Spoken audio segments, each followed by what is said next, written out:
Chaque fois qu'une attaque se passe en France, chaque fois qu'une crise éclate, le même débat ressurgit.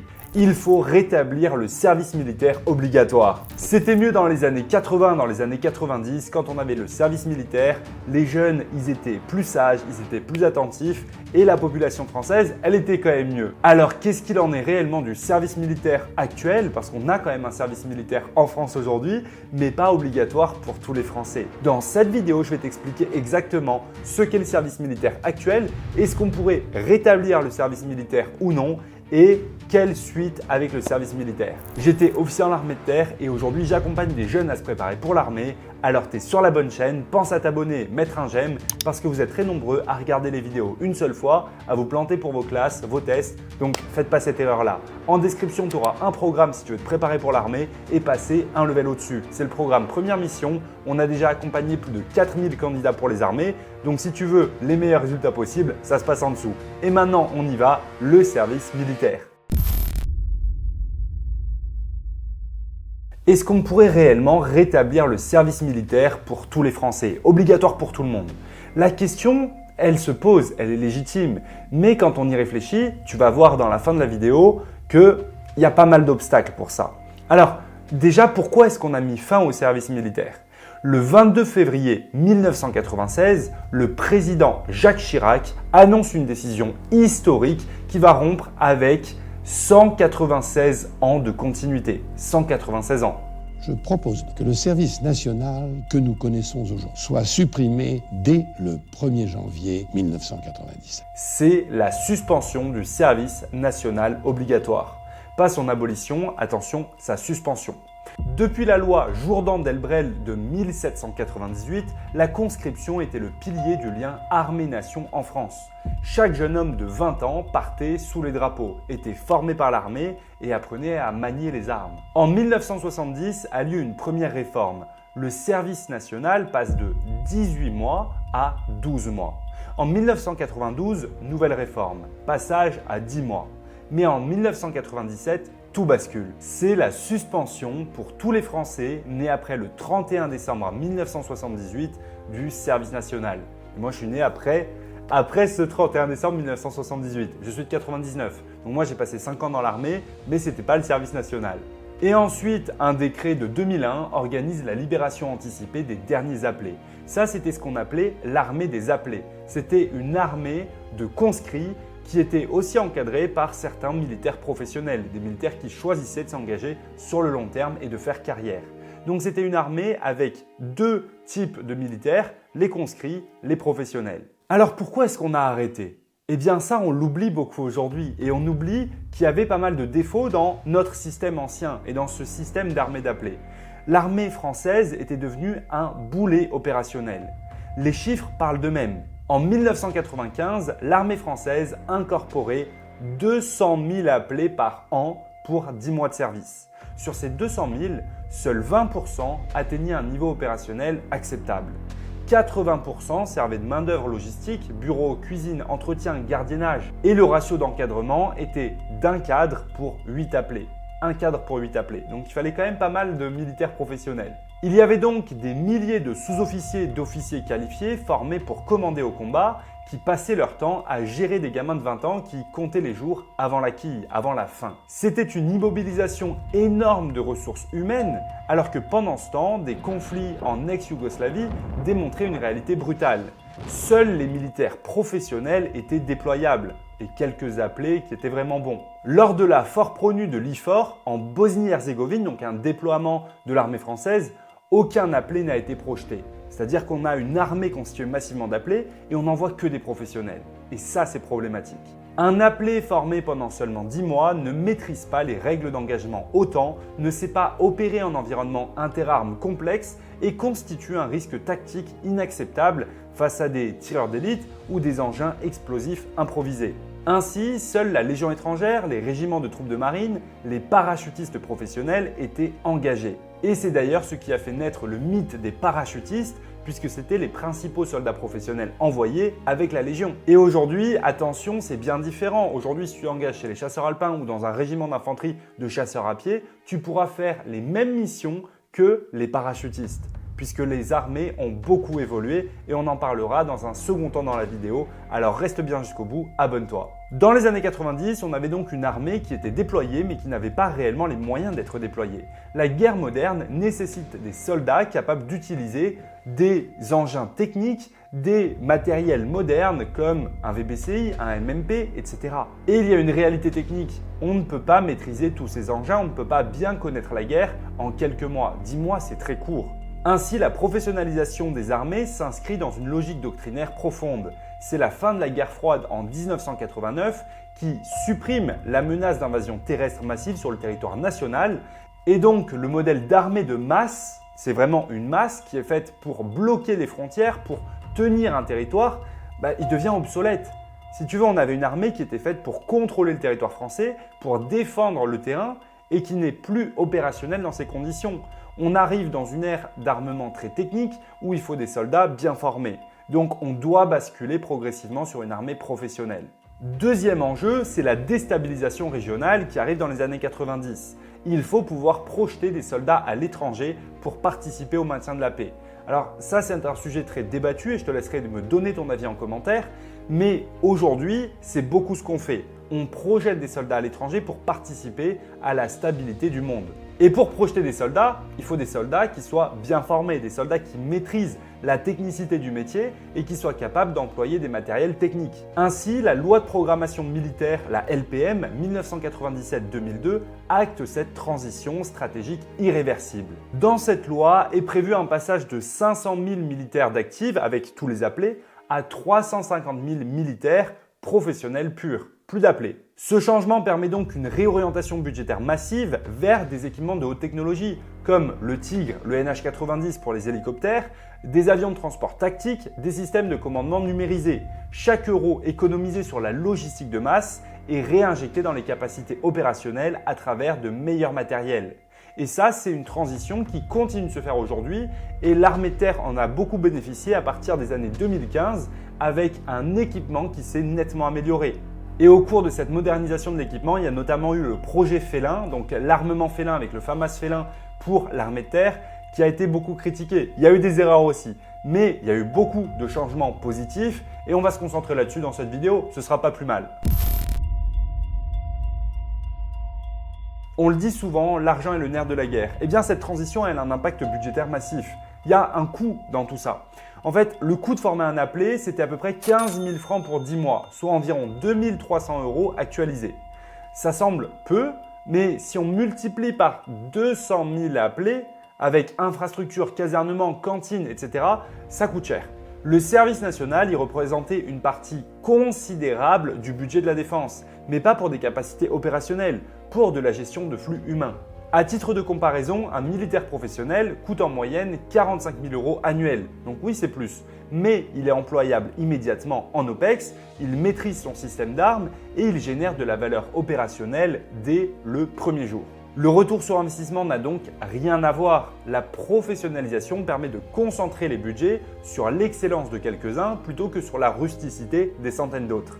Mais forcément, je connais les questions qui vont arriver. Oui, mais ça participe aussi à ce que la société fonctionne mieux. Alors oui, certes, maintenant quand on parle purement du budget défense, cette allocation-là n'était pas optimale.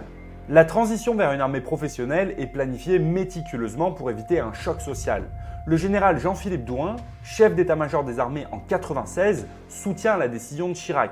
Son analyse est limpide. Les missions modernes nécessitent une armée professionnelle. Ainsi, de 1997 à 2002, le ministère de la Défense recrute 28 000 jeunes par an, âgés de 18 à 25 ans, pour compenser l'effet sur l'emploi des jeunes diplômés. L'idée, c'est d'éviter qu'une génération entière se retrouve sur le marché du travail sans transition. Le recrutement cible donc les jeunes avec un niveau d'éducation correct, qui sont capables de suivre les formations techniques exigeantes de l'armée professionnelle. Parallèlement, la réserve opérationnelle monte en puissance. L'objectif de la réserve opérationnelle est de constituer un vivier de 40 000 réservistes formés, disponibles pour renforcer les unités d'actifs en cas de besoin.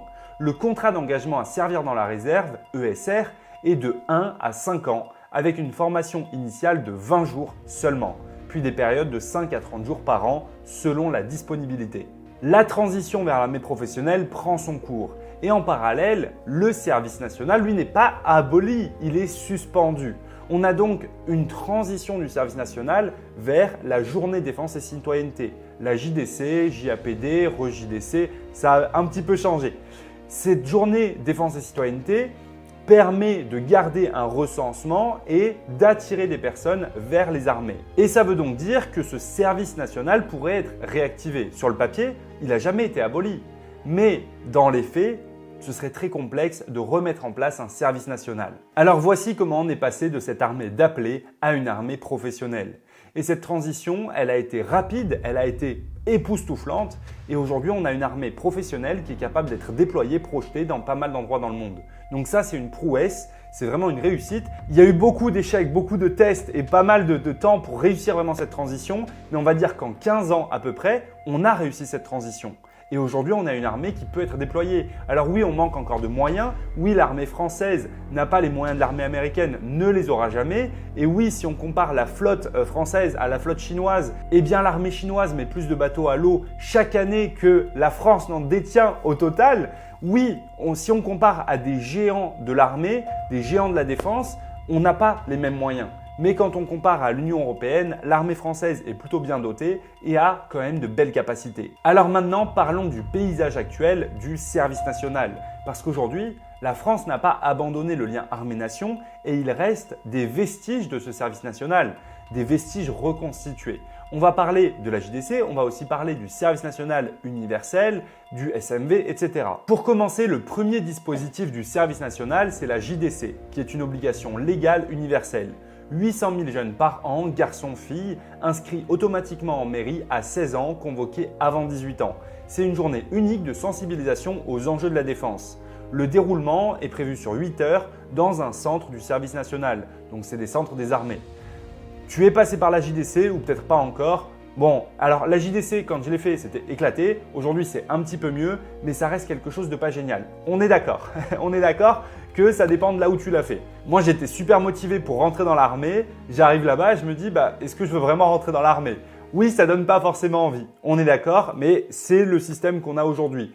Ils travaillent dessus, j'espère que par la suite ce sera mieux. Moi je te dis les choses, je suis plus militaire, j'ai pas de langue de bois, je dis les choses directement. Donc si tu veux tout savoir sur l'armée et ce qu'il en est réellement, pense à t'abonner. La JDC, on espère qu'elle continuera de s'améliorer. Aujourd'hui, il y a des dégustations de rations, il y a des petits trucs sympas en plus, donc ça a beaucoup progressé. Et peut-être que là, ceux qui ont fait leur JDC cette année, vous allez me dire finalement c'est génial, mais moi quand je l'ai faite, clairement, ça ne donnait pas envie, ça ne faisait pas rêver. Maintenant, cette JDC, c'est simplement une information, c'est une validation administrative et ça permet de garder un petit lien avec l'armée, mais pas plus que ça. Donc oui, il faudrait que ce soit peut-être un peu plus. Le deuxième dispositif maintenant, c'est le Service national universel, le SNU, qui a été créé en 2019 par Emmanuel Macron. Alors ce SNU-là, créé en 2019, il est remplacé le 27 novembre 2025 par le SNV, le Service national volontaire. Ce Service national volontaire-là, c'est exactement ce qu'on avait dans les années 90. C'est vraiment la reprise du service national. Donc on reprend le modèle qu'on avait sur 10 mois avec un contrat, avec un engagement et la possibilité derrière de rentrer dans l'active. C'est la même chose. On a repris ce qui existait, on l'a remis. Sauf que là, c'est volontaire. Ça veut dire qu'on a 3000 jeunes par an pour l'instant qui vont pouvoir s'inscrire, rejoindre le service national volontaire, potentiellement aimer l'armée, y rester ou alors simplement faire 10 mois. Est-ce que c'est une bonne chose? Oui, je pense que c'est super d'avoir mis ça en place. À terme, l'objectif de ce SNV-là, c'est de pouvoir avoir 10 000 jeunes par an. Ça, ce sont les objectifs qui ont été annoncés par Emmanuel Macron lors de son discours à Vars, à l'état-major de la 27e BIM, la 27e brigade d'infanterie de montagne. Donc aujourd'hui, voilà où on en est avec ce service national volontaire. Qu'est-ce que tu fais concrètement si tu y vas? Eh bien, tu vas découvrir l'armée, tu vas faire un service national et en fait, tu vas pouvoir tirer, apprendre ce qu'est l'armée et j'ai envie de dire jouer aux militaires. Alors attention, je mets des guillemets parce que vous allez me critiquer en commentaire. Bon, j'ai l'habitude, au pire, je m'en fous. Faites-le, ça fait des commentaires, ça booste la vidéo et laissez un maximum de commentaires sous la vidéo pour qu'elle puisse faire un maximum de vues. Donc, pourquoi est-ce que je dis jouer aux militaires? Parce que tu découvres la vie militaire, tu fais tes classes en quelque sorte, mais tu n'es pas encore réellement militaire, tu n'es pas déployable. Par contre, à la fin des 10 mois, tu as été formé, tu connais les bases du métier de militaire et tu peux basculer dans l'armée d'active. Donc est-ce que c'est une bonne chose? Oui, à 100%. Si tu hésites aujourd'hui à t'engager dans l'armée, que tu ne sais pas si tu veux y aller ou pas, ça peut être un très bon pas pour démarrer. Ensuite, ce service national volontaire là, il vient répondre à des difficultés qu'il y avait eu avec le SNU. Le SNU, c'était censé concerner plus de jeunes, il n'y avait pas les centres adaptés et il y avait pas mal de défauts. Les jeunes n'étaient pas forcément bien employés, et là pour le coup c'était vraiment joué, c'était beaucoup de jeunes qui se retrouvaient à faire des trucs sans grand intérêt, sans savoir pourquoi ils étaient là, et derrière ça ressemblait plus à un service civique qui n'était pas réellement militaire. Ensuite, le SNU, ce n'était pas du tout la même durée. Sur le SNU, on était sur des périodes de 12 jours. Donc, c'était 2 périodes de 12 jours. Et là, tu faisais en fait en sorte de PMD, de préparation militaire découverte. Donc, tu découvrais l'armée, tu mettais un pied dedans et tu ne savais pas forcément ce qui allait se passer. Et c'était plus un accès cohésion et j'ai envie de dire c'était plus une colonie de vacances militaire. Et vraiment, les militaires qui ont pu encadrer ce type de service en privé, ils critiquent beaucoup. Et en privé, ils disent que c'était pas génial. Maintenant, en public, évidemment, ce n'est pas les retours que tu auras, mais le SNU avait beaucoup de défauts, beaucoup de problèmes. Pour ce qui est du SNV qui vient le remplacer, je pense sincèrement que c'est une bonne chose, que ce sera mieux encadré et que ça pourra avoir un impact bénéfique sur une classe d'âge qui pourra avoir à la fin envie de s'engager. De plus, les objectifs annoncés sont plus cohérents puisque 3000 personnes pour la première année, je pense que l'armée peut largement absorber ça, surtout donner des rôles utiles pour les armées. Maintenant, 3000, c'est rien. On recrute, chaque année, l'armée recrute plus de 20 000 militaires. Et pour la suite, 30 000 militaires, c'est pertinent. 30 000 militaires, c'est pertinent niveau chiffre. Mais 30 000 militaires, aujourd'hui, si on cherchait à faire ça, l'armée n'y arriverait pas. L'armée ne serait pas capable de bien absorber ce nombre de jeunes venus pour le service national volontaire. Mais dans le futur, oui, ça pourrait être fait avec les bons investissements au niveau infrastructure, au niveau formation, au niveau encadrement. Le dispositif suivant qui existe pour garder une sorte de service militaire, c'est les préparations militaires. Alors je le mets dedans, ce n'est pas l'objectif, mais ça rentre un petit peu dedans. Les préparations militaires, PMD, PMT, PMI-PDN, il y en a plein, PMM, tout ce que tu veux. On s'en fout des noms, c'est pas grave. Ce sont des préparations militaires qui durent de 10 jours à 3 semaines à peu près, qui te permettent de découvrir l'armée. La PMM, c'est un peu différent puisque tu peux carrément faire 1 an avec des petites périodes jour par jour. Et en fait, c'est des moments de découverte de l'armée dans lesquels tu vas aller quelques jours découvrir l'armée, faire un mini-stage. Ce stage-là te permet de connaître l'armée et de savoir si tu veux devenir militaire ou pas pour éviter de faire le mauvais choix. Ça permet d'avoir un premier pas dans les armées. Pour faire une PMD, une PMM, etc., tout ce que tu as à faire, c'est aller en CIRFA, faire un dossier, demander à le faire. Aussi simple que ça. Bam, tu claques des doigts, c'est fait. Non, tu fais ton dossier, tu fais les choses bien et tu peux rentrer dans les armées comme ça. Donc vraiment, c'est super intéressant. Personnellement, j'ai fait une PMD quand j'avais 17 ans ou 16 ans. Quand j'avais 16 ans, j'ai fait une PMD. Pas de regret, ça m'a permis de découvrir l'armée, ça m'a permis de connaître. Donc, je te le recommande aussi. Et ça, c'est une sorte de mini-service militaire. Je le mets dedans, comme ça tu connais, tu sais que ça existe et ça te permet aussi de te préparer à l'armée si tu souhaites y rentrer. Maintenant, évidemment, pour te préparer si tu souhaites rejoindre l'active, il faut le faire sérieusement, atteindre un bon niveau. Pour ça, tu as le programme Première Mission qui est juste en description. Troisième dispositif qui a été conservé du service national, c'est la réserve opérationnelle. La réserve, c'est 40 000 réservistes à peu près et ça, c'est censé augmenter. On a beaucoup de militaires qui sont disponibles, qui peuvent aussi partir en mission potentiellement, qui viennent faire des jours et ça leur permet de connaître l'armée, potentiellement de basculer dans l'active et ça permet aussi de soulager l'armée d'active de certaines missions. Pour la réserve, tu vas pouvoir faire des jours de temps en temps et en fonction des besoins, ça peut être de 5 jours par an à potentiellement tu peux faire 2 mois ou plus. Donc ça dépend vraiment des cas, ça dépend des métiers et tu es payé pour ça, tu es rémunéré avec la réserve.